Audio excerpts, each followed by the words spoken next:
ವಿಡಿಯೋನಾಥ ಎಲ್ಲರಿಗೂ ನಮಸ್ಕಾರ. ಒಬ್ಬರು ಕೇಳಿದ್ದಾರೆ, ಮರಿಗಳಿಗೆ ಜ್ವರ ಬಂದರೆ ಅಥವಾ ಫೀವರ್ ಬಂದರೆ ಯಾವ ಥರ ಗೊತ್ತು ಮಾಡ್ಕೋಬಹುದು ಅಂತ ಹೇಳ್ಬಿಟ್ಟು. ಆವಾಗ ಮರಿ ಹಾಲು ಕುಡಿಯೋದನ್ನು ಬಿಟ್ಬಿಡ್ತದೆ. ಎರಡನೇದು ಬಂದುಬಿಟ್ಟು ಸೈಡಲ್ಲಿ ಹೋಗ್ಬಿಟ್ಟು ನಿಂತ್ಕೊಂಡ್ಬಿಡ್ತದೆ. ಮೂರನೇದು ಕೂದಲುಗಳೆಲ್ಲ ಸ್ಟ್ರೇಟ್ ಆಗಿಬಿಡ್ತವೆ. ಈ ಥರ ಇಲ್ಲಕ್ಕಿಲ್ಲ, ಇದು ಚೆನ್ನಾಗಿದೆ ಮರಿ, ಬಟ್ ಹೇಳ್ತಾ ಇದ್ದೀನಿ ಸ್ಟ್ರೇಟಾಗಿ ಕುರಿ ದೊಡ್ಡದಾಗಲಿ ಸಣ್ಣದಾಗಲಿ ಈ ಥರ ಮೇಲ್ಗಡೆ ಸ್ಟ್ರೇಟಾಗಿ ನಿಂತ್ಕೊಂಡ್ಬಿಡ್ತವೆ ಕೂದಲುಗಳು.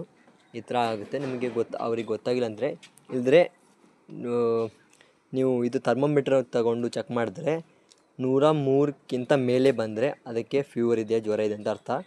ನೀವು ಹತ್ರ ಅದು ಚೆಕ್ ಮಾಡ್ಕೋಬೋದು, ಅದರಿಂದ ಕೂಡ ಚೆಕ್ ಮಾಡ್ಕೋಬೋದು ನೀವು. ಅಥವಾ ನೀವು ಇಲ್ಲಿ ಮುಟ್ಟಿದ್ರೆ ಗೊತ್ತಾಗ್ಬಿಡ್ತವೆ. ಎಕ್ಸ್ಪೀರಿಯೆನ್ಸ್ ಇದ್ದರೆ ಈ ಥರ ಕಿವಿ ಹಿಡ್ಕೊಂಡ್ರೆ ನೀವು ಗೊತ್ತಾಗ್ಬಿಡ್ತವೆ.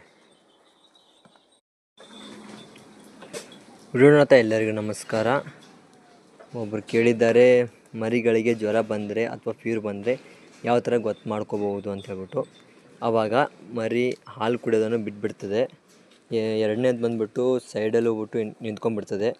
ಮೂರನೇದು ಕೂದಲುಗಳೆಲ್ಲ ಸ್ಟ್ರೇಟ್ ಆಗಿಬಿಡ್ತವೆ. ಈ ಥರ ಇಲ್ಲಕ್ಕಿಲ್ಲ, ಇದು ಚೆನ್ನಾಗಿದೆ ಮರಿ, ಬಟ್ ಹೇಳ್ತಾ ಇದ್ದೀನಿ ಸ್ಟ್ರೇಟಾಗಿ ಕುರಿ ದೊಡ್ಡದಾಗಲಿ ಸಣ್ಣದಾಗಲಿ ಈ ಥರ ಮೇಲ್ಗಡೆ ಸ್ಟ್ರೇಟಾಗಿ ನಿಂತ್ಕೊಂಡ್ಬಿಡ್ತವೆ ಕೂದಲುಗಳು.